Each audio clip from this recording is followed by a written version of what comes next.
Welcome back to our channel. In this video, we will guide you through the process of blurring recent messages in WhatsApp web for added privacy. Let's get started. Step 1. Open Chrome.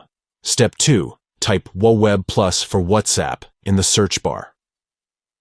Step 3. Click on the link that corresponds to the Google Chrome extension.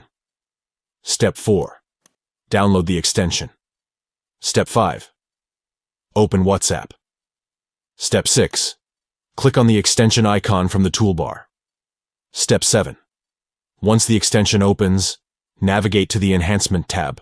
Step 8. In the Privacy section, check the box next to Blur Recent Messages. By following these simple steps, you can ensure that your recent messages are blurred in WhatsApp web, providing an additional layer of privacy.